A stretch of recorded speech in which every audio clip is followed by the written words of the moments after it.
This is Brian Mayer, host of Hot Sauce Weekly, and you are listening to BCRN, all barbecue and grilling all the time. Let's go!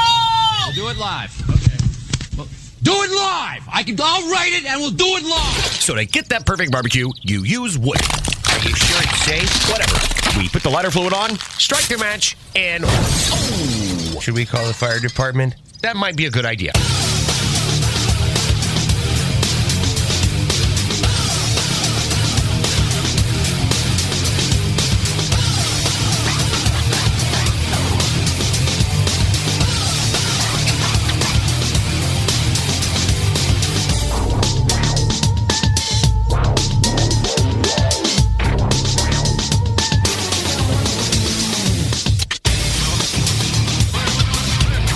And welcome to the Really Big Barbecue Central Show. This is the show that talks about all things important in the world of barbecue and grilling.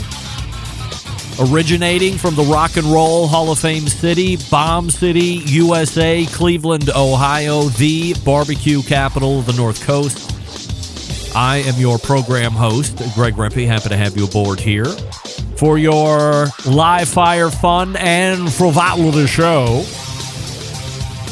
If you want to jump in this evening, it is a phone call or an email, and here's how you do it. You can get in touch with the show by sending an email to greg@bbqcentralshow.com or on the Twitter and Instagrams at BBQ Central Show. Anything else you want to find out about the show can be found at the main website, thebbqcentralshow.com. And here's what's happening in case you didn't get the newsletter. Coming up in about 12 minutes from now, it is a brand new month. Of course, a brand new year, 2022, rapidly coming to a close. And joining me in his traditional spot, first Tuesday of the month, is none other than the creator of How to Barbecue Right, the pitmaster of Killer Hog's barbecue team. And joining me for perhaps the start of the 6th year or 7th year of doing monthly appearances. Maybe it's longer than that. Maybe it's just a little bit short. Malcolm Reed will be joining me, and we'll talk about how the year ended up for the show and for him personally. Recap some of the cool gifts maybe that he got. Some of the cool gifts he gifted to other live fire lovers. And we'll see, most importantly, what we have in store for us as fans of How to Barbecue Right. Maybe you're going to be visiting down in Hernando, and you're going to check out Malcolm's barbecue shop, things that are going on in there. So plenty of stuff to get caught up with Malcolm on. And then we'll move 35 past the hour. Right off the bat in the new year, we're starting with a brand new guest. If you have always wondered about branding, if you have always wondered what the hell does brand even mean? Am I branding right? Am I branding wrong? If I'm right, how do I keep it right? This segment at 35 Past is going to be all you need to get you on the right track to answer all of these questions. And through her husband, I have known her for even, I think, before the show has started in podcast form, back in the Barbecue Brethren days, back when I owned a barbecue forum, well before the podcast. We'll be joined by the creator of CKO Creator, Phyllis Strawder, the Ghetto Country BrandMother. And she will be talking to us all about branding, a little bit of her background and why she's an expert in branding. So again, if you have any questions about it, even from a high level, this is going to be a segment you want to tune into. And that will close out the first hour. Then we will move to the second hour. And aside from Malcolm being the first Tuesday of the month, first hour guest, you know we go to the first Tuesday, second hour guest, 14 past. Sam, the cooking guy, joins us for the first time in 2022. We're going to be talking about crowdfunding. We're going to be talking about dry aging beef and why he likes dry aging, if he really likes dry aging, and then what his age of dryness is from a length period. We'll also get into some other new products that he's offering. Might even take a peek at a previous, you know what, I'm just going to save it. However, in advance of all of that, as the segment gets going, because it went over so well last month as we were closing out 2021, that's being the new game show that's sweeping the nation. What's Sam's favorite Now, in order to take part, you will have to download the Clubhouse app, and then you will have to find me currently airing live on Clubhouse, which is easy to do. And then in that 10:14 or 14 past the second hour segment, all you have to do is be in, raise your hand. I will randomly pick somebody to come up on us, and we will play best of 5. I have 5 brand new questions. All you have to do is get 3 right, and you can win a prize that is worth a hell of a lot of money and probably really cool because it's coming from Sam as well. It's very fun to play this game. What's Sam's favorite? And then 35 past the second hour, the bullpen segment, as we call it here on the show. A new podcast is coming out. It's going to be geared towards restaurateurs. It's going to be geared towards influencers. That's why it's called Restaurant Influencers, but the host is somebody that you probably already know. I've known him for years. This is his at least 3rd that I know of podcast. And that is the owner and creator of Cali BBQ Media, Sean Walchef, will be joining us to close it out tonight. We'll talk to Sean about his very new podcast venture. We'll talk to him about if he is going to be doing some upkeep on digital hospitality. And it's going to be a great, informative segment with Sean. Most importantly, who the new show is geared towards. And if you're not currently involved with Sean in any form or fashion on digital, you need to do it because he does have a strong presence. He does have a lot of contacts. He's giving you great information as far as getting yourself out there and, as he likes to call it, digital storytelling with that phone. Smartphone. Doesn't have to be an iPhone, just smartphone in general. And away you go. So that's how it's laying out tonight. Malcolm Reed and Phyllis Strawder, first hour. Sam the Cooking Guy and Sean Walchef, second hour, if you need him.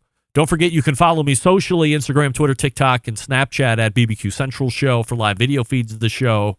You can go to Facebook and Twitch /BBQ Central Show. Also, YouTube has a stream as well, /RD Rempe. So if you want to see what we're talking about here, jump on one of those platforms and away you go. And as I had mentioned, we are streaming live on the Clubhouse app as well. So if you have a desktop computer and you would rather not deal with the phone, you can download the Club Deck software on your computer, Mac or PC, it doesn't matter, and use it that way, or just get it on your phone, and you can grab the show from there live every Tuesday as well.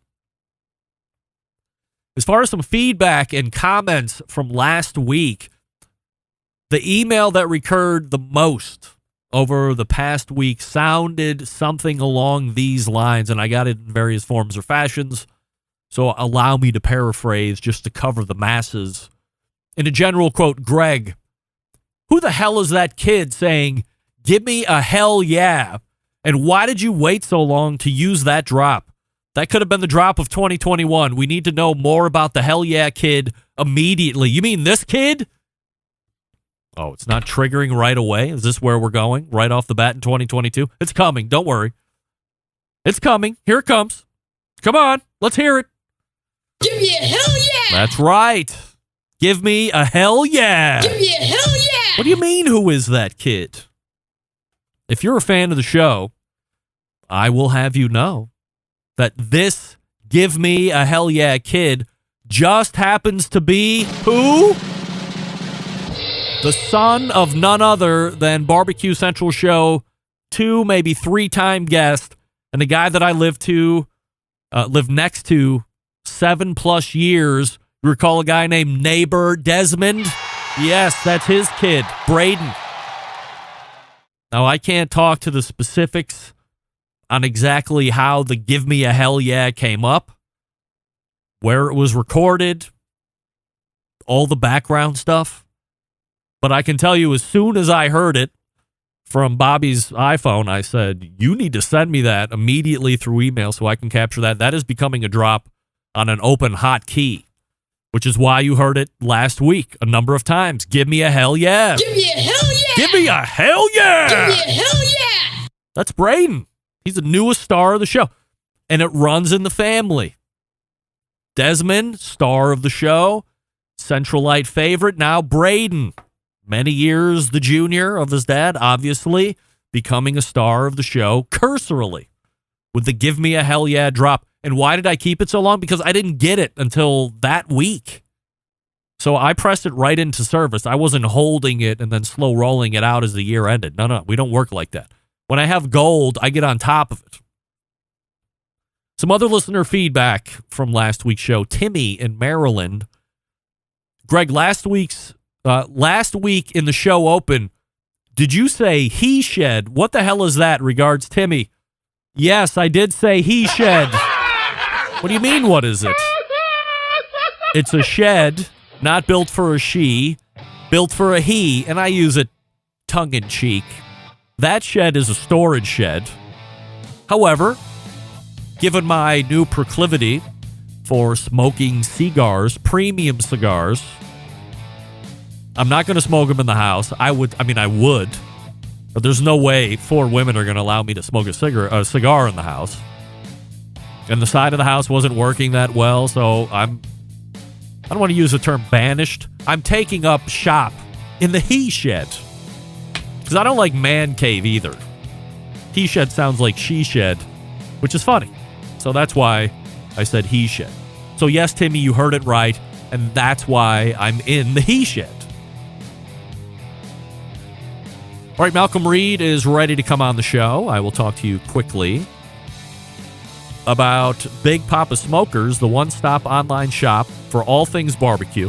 A curated selection of only the best outdoor cooking and grilling supplies will get you on the path to better barbecue results in no time. Everything at BigPoppaSmokers.com has been Pitmaster approved by Sterling Big Poppa Ball himself. From the award-winning rubs and sauces to the American-made grills and smokers, Big Poppa's has something for every outdoor cook.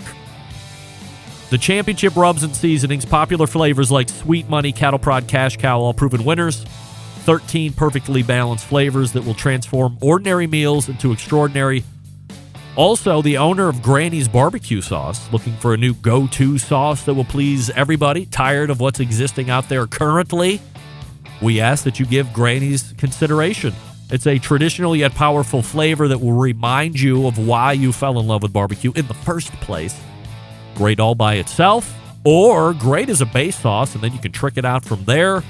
And aside from the premium selection of rubs and sauces, Big Poppa Smokers also offering the very best pellet, charcoal, and wood cookers available today.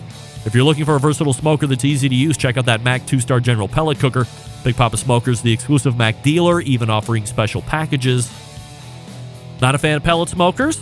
Take a look at the Old Hickory Ace BP. It's the only charcoal smoker Big Poppa trusts on his competition trailer. If you're not sure of what grill you need, call them and ask questions. Why not? 877-828-0727. That's 877-828-0727, or shop their website, BigPoppaSmokers.com.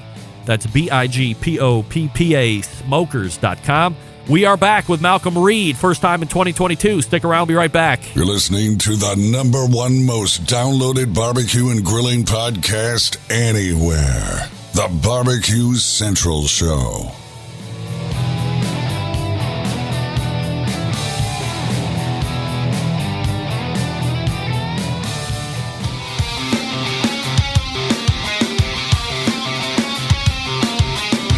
Broadcasting live from the Barbecue Central Show studios in Cleveland, Ohio. You're listening to the Barbecue Central Show. Once again, here's your host, Greg Rempe.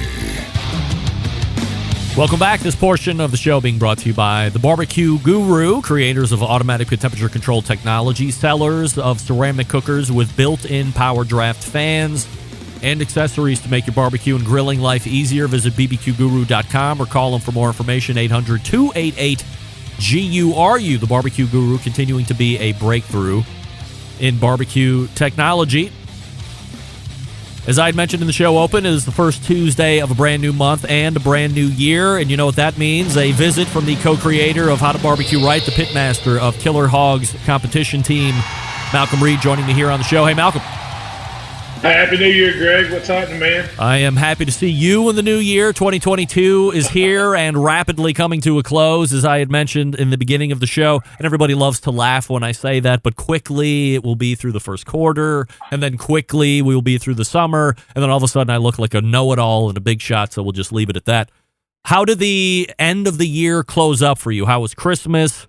And what did you get that was good, that maybe you were hoping for, that Santee Smoke Claws brought you. And what I really would like to know is, what do you think the best gift you gave was?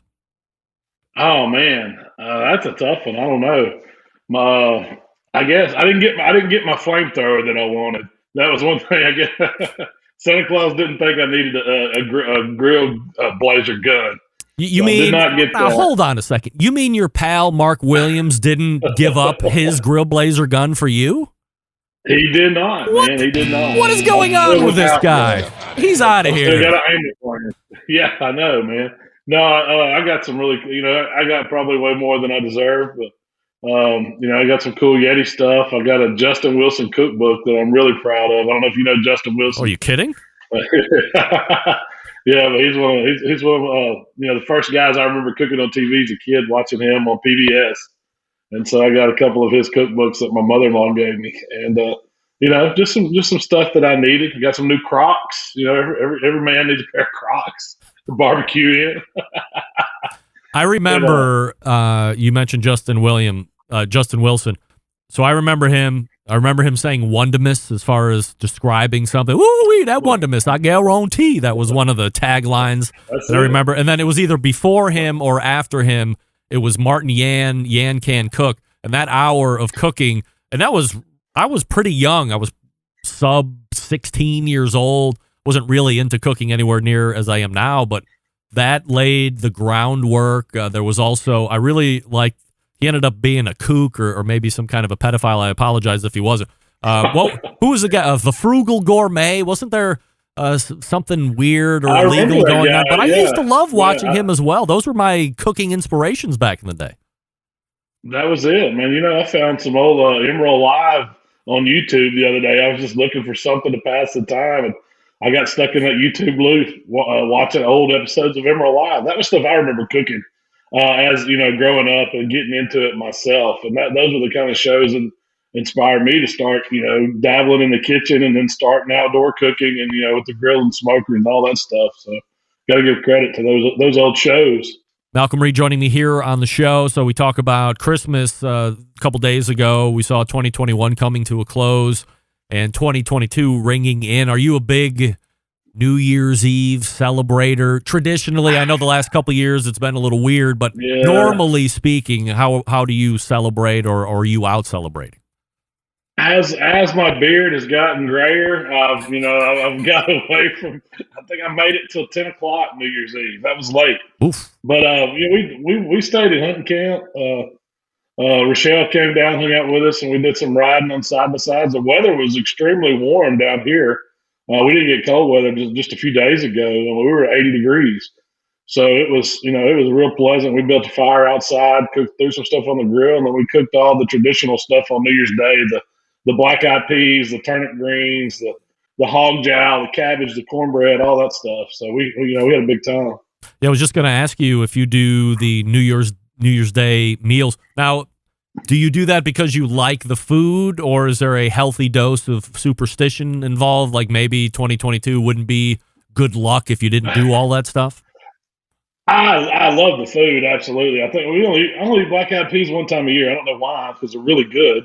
But, since growing up, my mom and dad have always told us it's good luck if you eat black-eyed peas on New Year's Day. So I remember that for as long as I can remember. Is that more of a Southern thing? I actually like thing? it, man. It must be. I don't know, because I know, speaking of Mark Williams, he went up to Indiana and hung out with some friends up there, upstate Indiana, and he said he had to cook the black-eyed peas and greens and all that. They'd never had it, so it was different, So I guess it's a southern thing. We do. I thought everybody ate it. We do pork and sauerkraut, no black-eyed peas, and I don't know if I don't want to speak for all of the ladies in the house. I'm sure there would be some that would give it a whirl, but I would venture a guess that probably wouldn't play to maybe more than 25 or 50% of the gals up there. I like black-eyed peas. I've had them a number of times, but I never think to have them with New Year's Eve or New Year's Day to get through that superstition. But it's always been pork and sauerkraut since I've grown up, or at least since I've been married. And I would like to say that I've never been superstitious. If things have worked out for me, I've never thought about what did I just do? What are the clothes that I'm wearing? was it 80 degrees outside and try and replicate and only do that stuff to make sure that I have success again. But I do like fresh sauerkraut. Here's breaking news right now. Not even going to lie. A Barbecue Central Show exclusive news update. Greg Rempe reporting from the breaking news desk here in Cleveland, Ohio, the city that breaks the most live fire breaking news at its breaking across the country. Nay, the globe. As a youth, Malcolm, I hated sauerkraut, but I think mostly because sauerkraut that I'm used to, or that I was used to, was coming out of a can, and it looked gross, and it smelled worse, and it tasted worse than that. And then 10 years ago, 12 years ago, I finally came across cold, fresh sauerkraut that was maybe perhaps still fermenting, and the crunch and the crispness and the sharpness of the flavors. I take a fork and just eat it out of the bag. I have become such a fresh sauerkraut convert. It is incredible. You like the same stuff? Oh yeah, the brand I buy is Clausen, and they have it at the great. It comes with the refrigerated pickle section, and I mean, straight like you said, straight out of the bag. I love it, but it's good for you, man. They say that stuff. If you eat a big spoonful of sauerkraut daily, it's got all the, the good bacteria in it, all the good microbes that your gut needs to make up for all the bad stuff we put in it. I think the most sauerkraut that's made is actually coming out of Wisconsin. If I'm not mistaken, 13 years ago, I did an interview with the CEO of, I think it was Crisp Kraut is the name brand. It's like KRRRRISP. But then they owned plenty of other brands on top of it. They were buying independent sauerkraut makers all the time. They were easily the biggest. And one of the things that we talked about as we were getting to know the CEO and his background, and then the background of sauerkraut, is that for ages, this stuff has been incredibly healthy and a huge health benefit. When people were coming over from overseas here to the States, there were barrels of sauerkraut on there, and the sailors would eat that, the passengers would eat that to help them from getting things like scurvy and other sicknesses. So not only is it good for your health, it's good for your gut, as you had mentioned. So I've become such a huge fan of sauerkraut that, and I'll put it on hot dogs and sandwiches, not just traditional stuff. If I need a little bit of sourness and some crispness on top of it, I'm going right for the sauerkraut every time. Oh, I'm with you. Where do you stand on the kimchi? Well, now I have to be very embarrassed. I've never had it. Never. Oh man, I've never had it. Should I be getting into kimchi? It's kind of like the Asian version of sauerkraut. I mean, it really is, except it comes with a little peppery kick. But it's fermented cabbage that they use salt and they use different peppers in it. It's got a really good flavor. It's unique. But what I like about it, it goes excellent with grilled beef. So if you get like some fillets and you cook them right on the fire, just sear them really hot and serve them with some kimchi, it's just some different flavors. You don't need much seasoning on the beef at all. Just simple salt and pepper over a hot fire. It's tremendous. You need to try it. All right, I'll get kimchi. There was a bag of it right next. So I get the Cleveland Kraut brand of sauerkraut. It might just be a regional brand here. But they make kimchi as well. I saw it. I didn't grab it. But next time I go to Heinen's, I'll grab a bag and report back next month on my kimchi experience. Right. As we're talking about 2022, have you made any personal New Year's resolutions, or are you not a resolution maker? I'm not a big just try to do better than I did last year, man. Just try to help folks out as much as I can, come up with some good recipes, and just keep on doing what we're doing. That's my philosophy. Try not to take a step backwards, but who knows? I'm one of those things. I don't believe in superstitions and the resolutions and all. I need to get healthier. I think we all need to work on that. And then Lord knows I need to drop a few pounds, work on a few things, probably walk a little more, things like that. Just stuff that's a little better for you.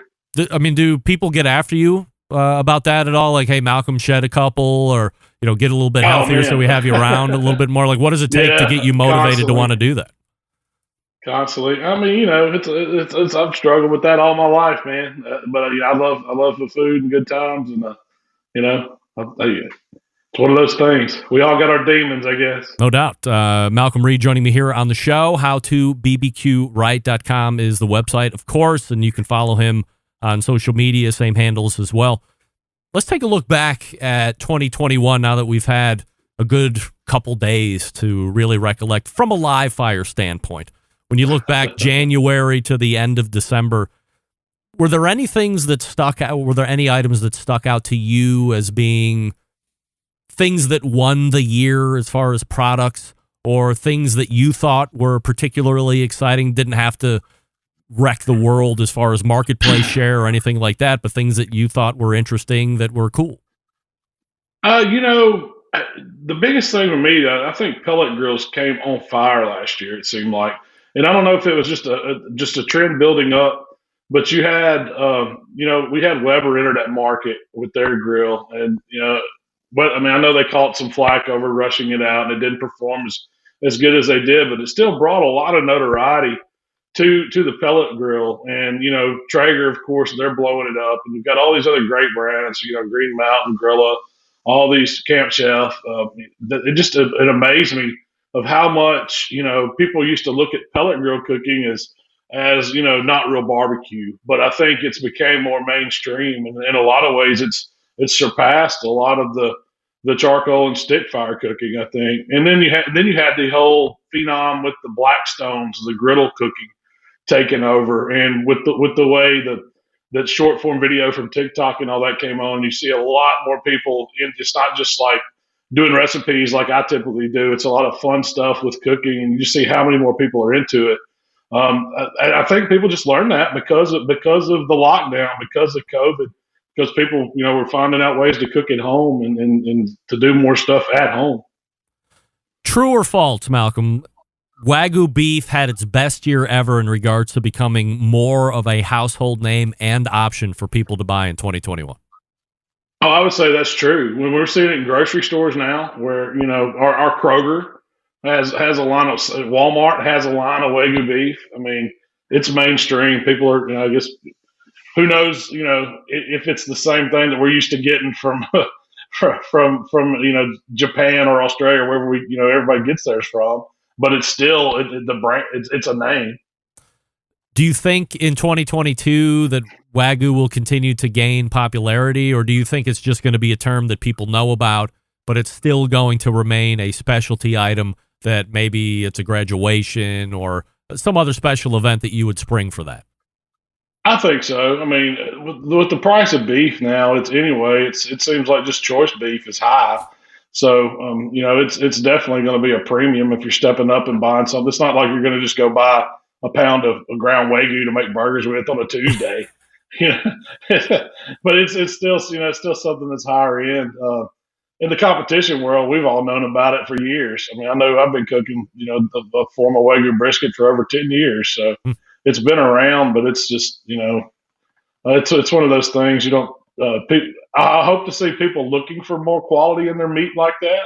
Maybe we'll see it translate over to pork and to chicken, seeing some higher end type products, something that's more natural, something that has better flavor other than just stuff they churn out, cryovac, and put in a meat case, because there's a lot of good stuff out there if you look for it. I think 2 or 3 years ago, maybe it was even longer than that, Stephen Reichland was on a mission to talk about don't eat as much beef or don't eat it as frequently.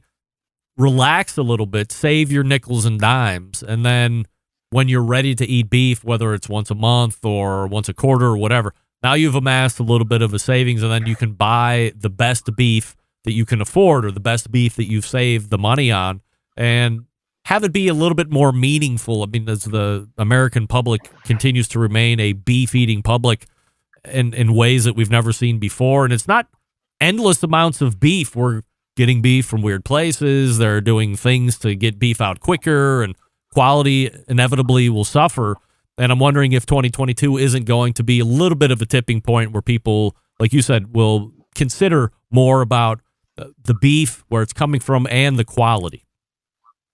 I think that's more what people are going to be looking for anyway. I think they're going to be sourcing it more local, wanting to know, where it's raised, where the animal's from. You kind of get that whole farm to table aspect going. But what I think that people would enjoy more is trying these lesser cuts of beef and something that may not be as expensive that you've never tried. Going out and sourcing that, look for these hanger steaks, look for your skirt steaks, so stuff that people that just that you don't try a lot. The Denver steak, the chuck eye steaks. There's a lot of great cuts that are way less expensive than a ribeye or filet that taste just as good or even better a lot of times. Malcolm Reed joining me here on the show from How to Barbecue Right. Malcolm, you want to take a question from the instant chat about cold weather grilling? Sure, man. Right. I'm always up for This questions. is from Keltree, who's watching on Twitch, which is twitch.tv/BBQ Central Show. Do you have any beginner need to know about barbecue in the winter? What do you think some of the key things to consider are when the weather turns? For me, it's always been kind of the wind and positioning your grill, depending on what kind of grill you're cooking on, that you don't want that cold air just rushing in. It's going to fight against you. Of course, you want anytime you can block the sides and keep some of that direct air off, it's going to help your fire run a little smoother. But also, if you've got a grill that maybe doesn't have as great insulation, looking to give you some big heavy-duty kind of heat-proof blankets or something that you can put around the grill to contain some of that heat, just to where you're not working against yourself because of the weather.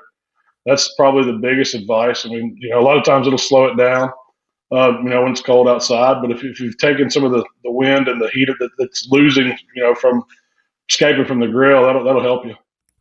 One of the most important things that I had learned right off the bat, because obviously it gets pretty cold here in Cleveland, especially depending on how the summer and the wind is coming off the lake and so forth. Don't short yourself on the fuel if you're using charcoal or if you're going to use wood or whatever. It makes perfect sense that if you are in the middle of summer and you're maintaining 225 degrees, you have a load of charcoal in the Weber Smoky Mountain. If the wind isn't blowing, you could get 14 hours, 15 hours if you're doing minion method all by itself. In the winter, it's not going to work like that. It's now 20 degrees instead of 85 degrees. So the cooker and the fuel has to work harder to continue to maintain that same 225 degree temperature. So you might get half the time. And if you're not considering that, when you go out and check it after you've left it overnight at 6 o'clock in the morning and found that your fire has gone out because all the fuel has been taken. So that, and then of course, from a safety standpoint, I always say, remember, things that are running hot remain hot even when it's 20 degrees outside. So don't go touching the top of a hood of a grill that's on because it's still going to be hot no matter what.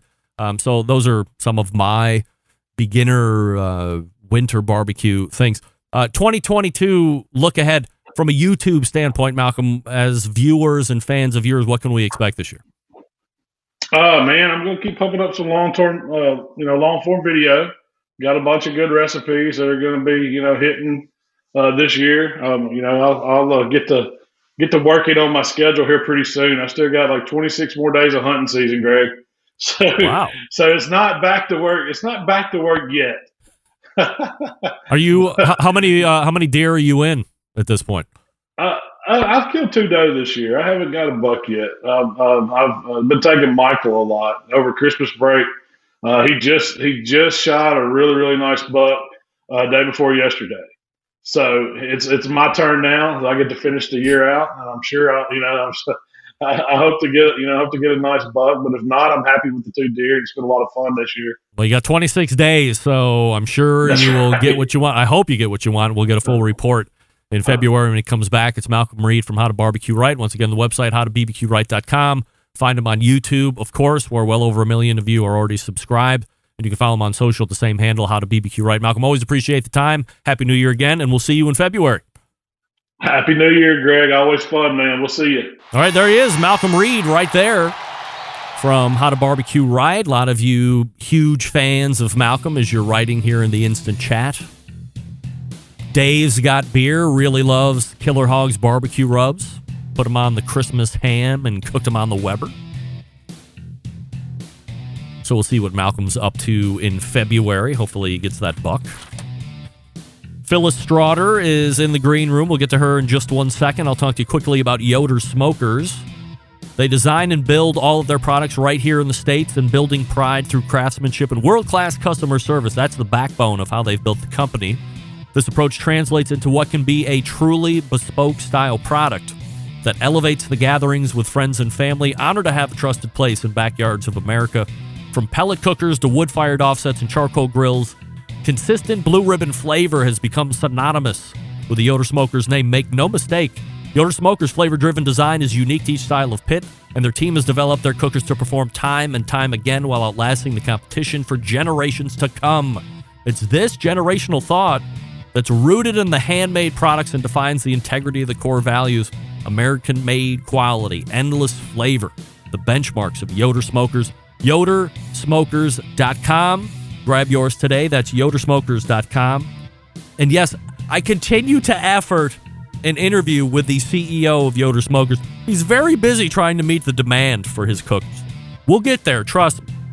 You're going to want to stick around for some branding talk like you've never heard before with the Ghetto Country BrandMother. Confused? You won't be when we come back. Stick around.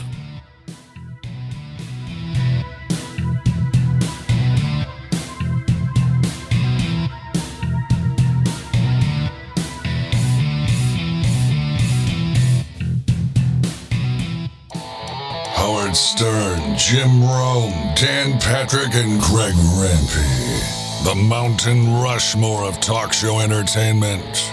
Now, let's get back to the BBQ Central Show. And this portion being brought to you by CookinPellets.com, your number one source for quality wood pellets for all your pellet-driven cookers.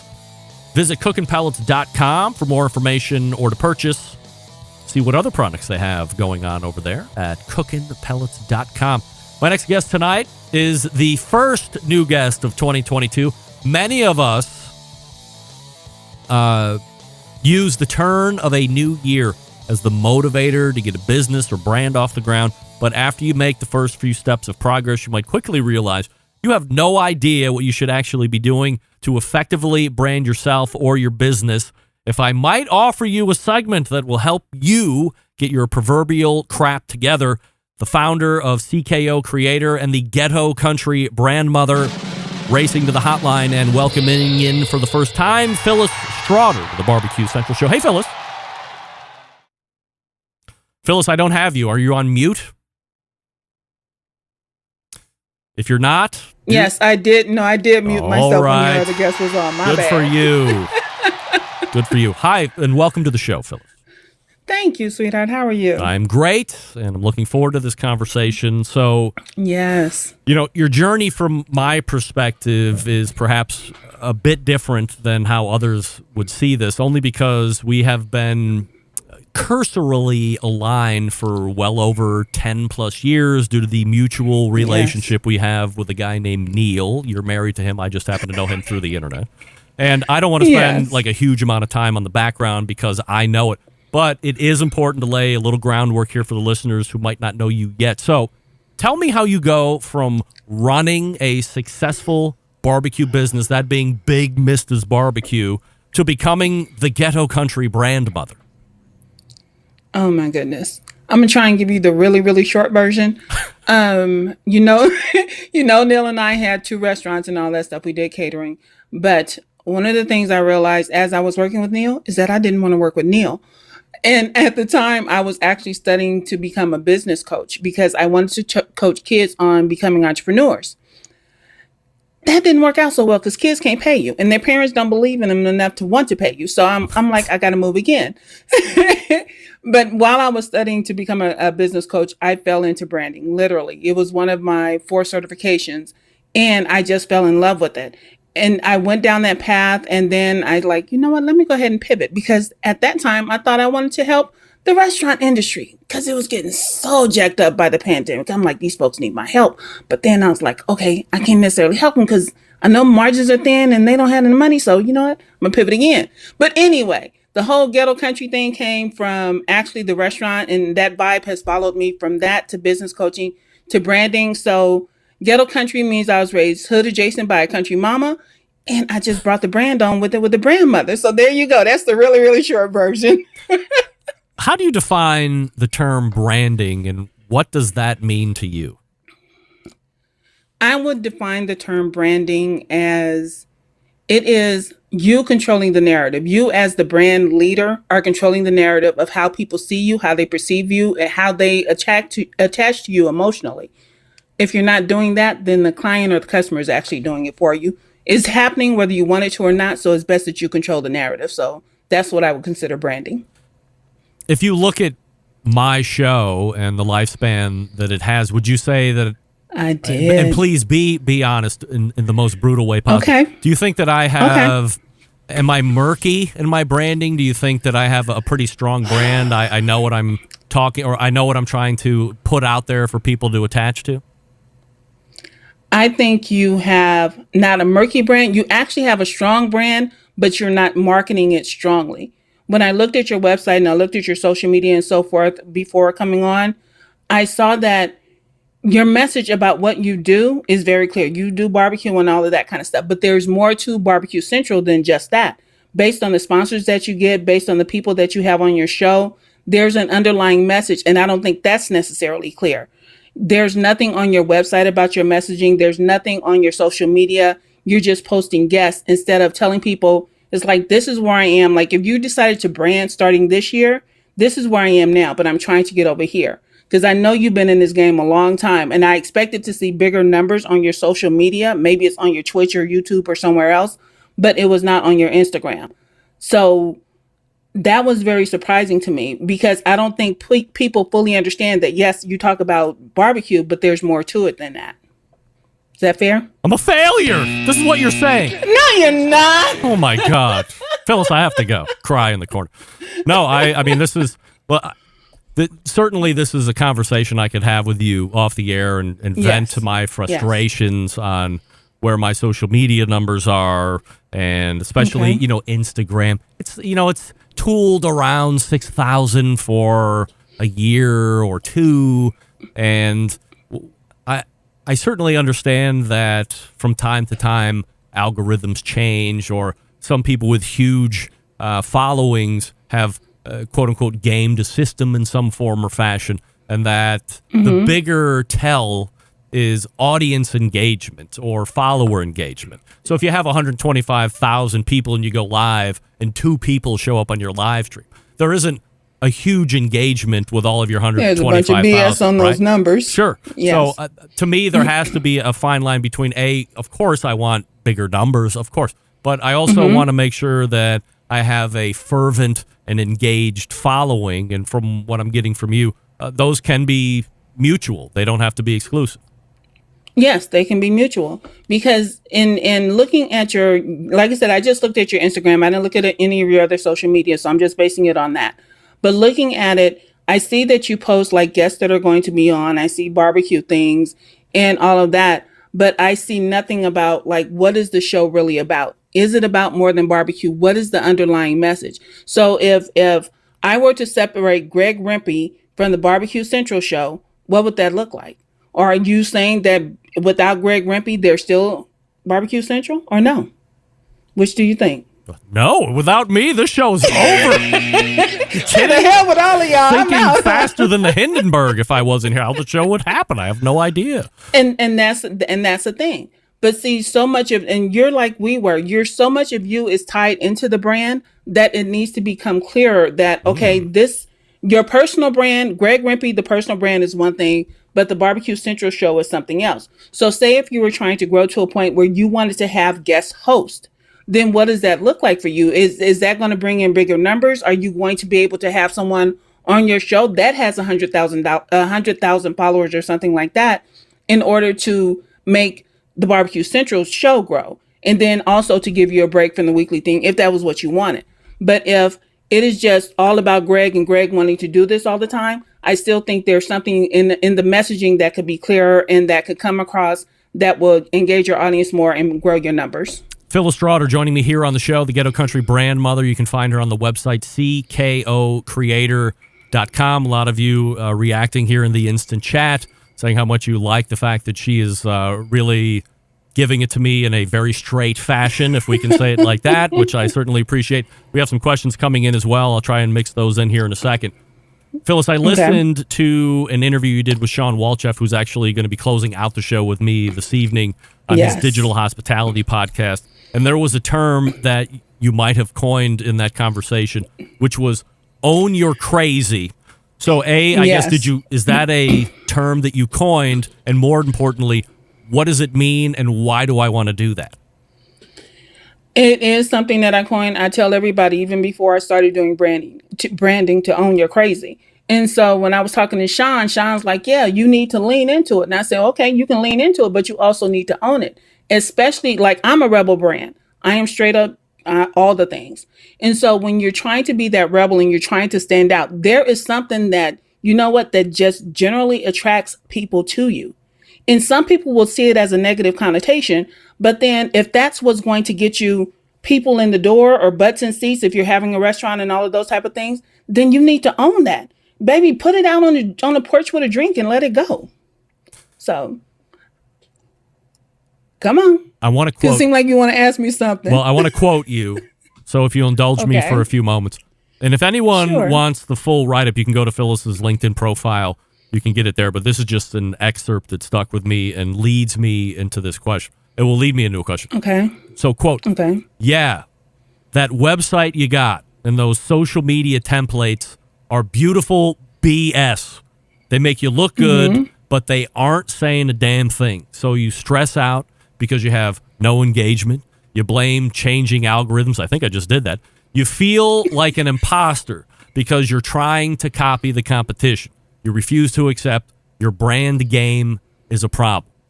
So what are people doing wrong when it comes to branding, and how can you fix it? Okay. So since I'm pretty sure most of the people listening are food people. Yes. Part of what's wrong is that when you're in the food industry, you think everything is about your food. You think, oh, my food is just so great. Everybody's coming for it. But part of it is you never consider that people are coming to eat for various reasons. Me personally, y'all know my husband. He cooks for me. I'm good.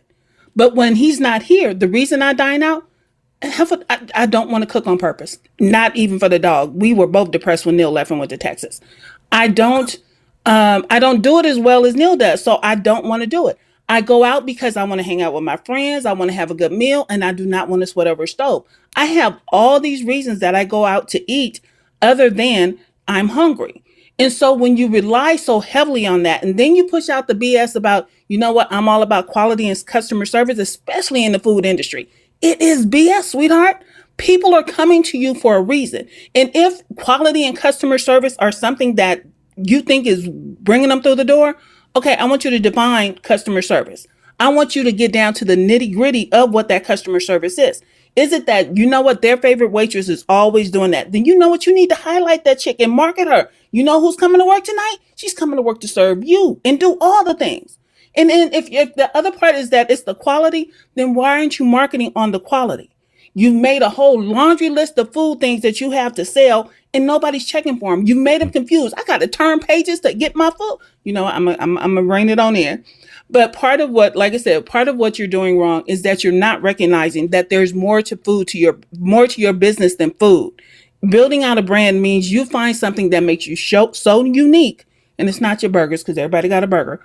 But what makes you so unique that you can consistently talk about is what people are coming through the door for. They will get the other stuff as well. But the thing that you nobody can do like you, oh baby, this is it. Let me bring you all this goodness. So that's what I think most restaurants are doing wrong. There's a lot of people that are listening right now. A lot of people, way more people will listen to this in podcast and say to themselves, this sounds a lot like me. I'm meandering. I don't really have a target. I'm not defined in what my mission is or what my standard is. So if I go to CKOCreator.com and look to hire Phyllis to help me out here, what am I going to get as a potential client of yours? How does that work? The way I do, I'm not the one-to-one type of brand strategist. I usually take people either through a masterclass or I take them through the boot camp. Masterclass is 6 weeks where I educate you on everything that you need for the basics of your brand. When you go through the boot camp, then we dig deep. We actually pull all of that out of you, and then you begin to market it as you're building it out. A lot of people think that, okay, I'm opening a restaurant tomorrow, so I'm going to start marketing. No, the time to start marketing is when you have the idea to open a restaurant, because then you're going to find out if people are actually checking for you or you're just going to be another taco stand. You need to take hold to what it means for you to be authentically branded AF, which is what I talk about.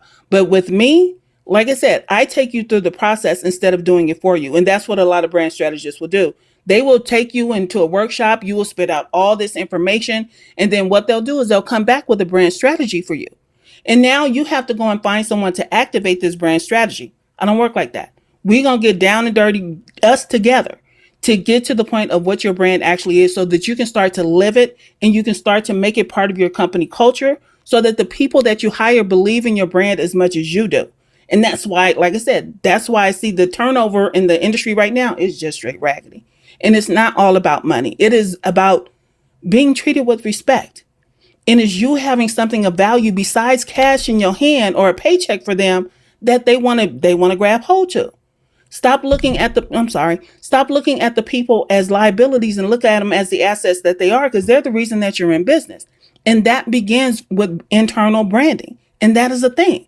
And it needs to be considered. So I help people go through that. You build out your brand, you get your company culture together, and then you stick with me for a minute and we make sure all of this is going to make you some money because I want y'all to get paid. But yeah, so I hope that's the short version. Is this something also that once you get through that first portion of it together with you, then there's some type of a maintenance or ongoing thing where I can check back with you or put you on some kind of Ghetto Country BrandMother retainer or something along these lines? What I did is I actually built out a community because I know a lot of people, especially in the food industry, they know food, but they don't necessarily know the business side. So I put them in the community. It's like $50 a month for people who have gone through the boot camp. And we do like quarterly check-ins to do SWOT analysis. We do one-page marketing plans to make sure your marketing is on point, to make sure you're checking your numbers. We do bi-weekly calls where we check the trends for your industry and all of that, because a lot of people don't know to do those things. Like I said, we get stuck on it's about the food, and you need to let go of that, sweetie. It's about the business and it's about the brand. Your food just happens to be good. Please qualify yourself for these people, because, I mean, you're talking a bunch of great stuff here. You seem highly expert in this whole thing. But this also runs back to the very beginnings. Neil wanted to cook barbecue, yes. But there's a whole behind-the-scenes thing that is probably not nearly as sexy as being the guy that's cooking the barbecue and schlepping it out there at the various farmers markets that you got. I mean, that was like another thing that you guys were exploding a whole portion of food service that nobody was probably really even talking about back then, which was setting up in farmers markets and using the outside and doing very successfully. But you were part of a whole the underbelly of a thing, and that you have to be good at and that you have to know what you're doing. Otherwise, no matter how good the food is, you're going to fail. It does not matter. I tell people I was Neil's marketing pimp back then. And that making sure that he got on TV shows, making sure that he did his auditions, making sure Good Day LA would bring him back and all of those things. And people in the industry know this. Even though Neil and I were able to build a multi-million-dollar brand in food industry don't mean jack, especially if you don't have a liquor license. And we did not. But doing that before I knew what I know now, I realized how many millions we left on the table. Let me be very clear. I know what we left on the table. To so much so that I actually started a program on Monday where I'm going to become a certified brand strategist. So I'm taking up my game. I'm always checking for this stuff. It's for real for me. I love it. Wish I had known it back then. The website is CKOCreator.com.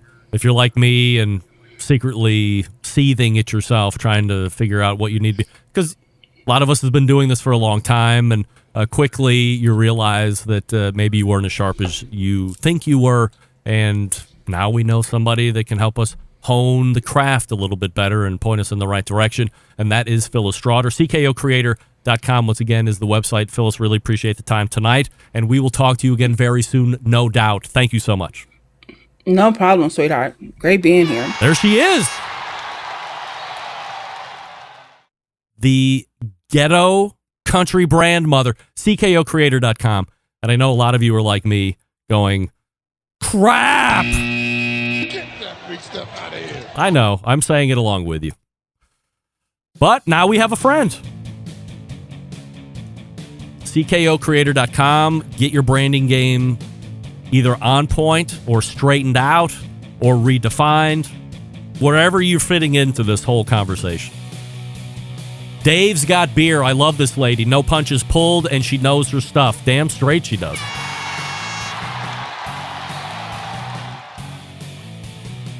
All right, let me talk to you quickly about Green Mountain Grill. Some of the best pellet cookers out there on the market today. We know this. 2 different lines to choose from. We know that as well. A choice line, which is the entry level, if you will, if you need a decent sized cooker that you know is going to work well, but it doesn't have all the extra tricks, features, and benefits like you're finding on a lot of these other cookers. Then the choice line is one for you. Good size. It's Daniel Boone. You'll be plenty happy with that. Now, if you want something that's a little bit more robust on the build, if you want some Wi-Fi connectivity, if you want to be able to interact with it on the app that it has, now we're talking about Prime line. Peak and Ledge are the sizes. So the Peak is the big one. Ledge is the comparable Daniel Boone that you would find on the choice side. And then, of course, you have that Trek grill, which is the portable one. Still runs on pellets. Still gives you some decent capacity. You can take it wherever you want. You figure out which one is best for you. How do you do that? Go to a dealer. GreenMountainGrill.com. Find a dealer near you. Visit the dealer. Get educated. And then pick the one that fits best into your lifestyle and into your budget. You'll be educated. You'll get it home. You'll have success right out of the bat.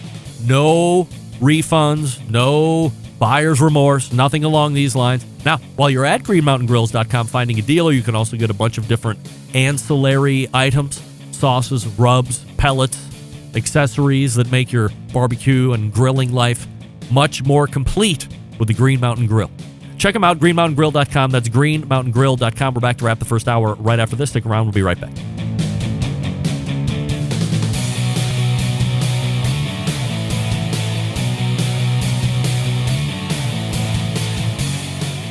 Continuing to produce incredibly mediocre content in an exceptionally professional way. You're listening and watching the Barbecue Central Show.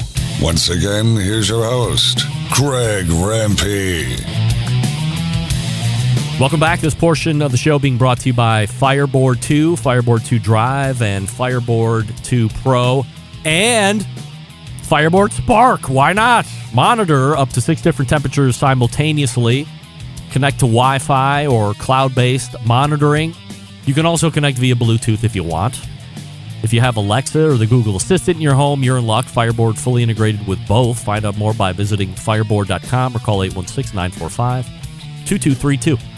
Did anybody get a Fireboard Spark for Christmas or whatever holiday that you're celebrating? I did not. Ted, why didn't I get one? Come on, Ted. Send one to your pal out here in the Rock and Roll Hall of Fame city. Question coming in from Smokin' Joe's Pit Barbecue. This is one I probably should have asked Phyllis, but I can lend my 2 cents and put it back in the archives to ask when she comes back on again. Once you brand yourself, should you set up an LLC?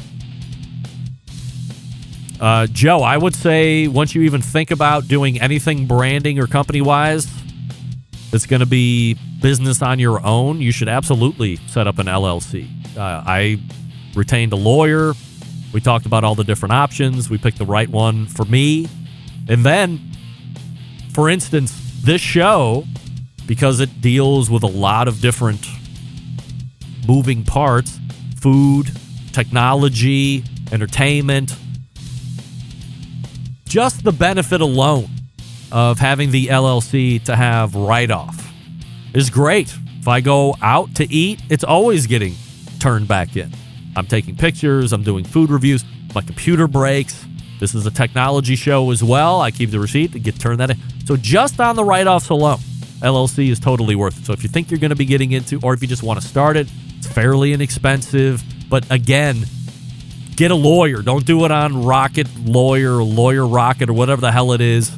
Find somebody that knows what they're doing in your neighborhood. Have them set you up right. Get your EIN number, and away you go. The benefits are many. Many.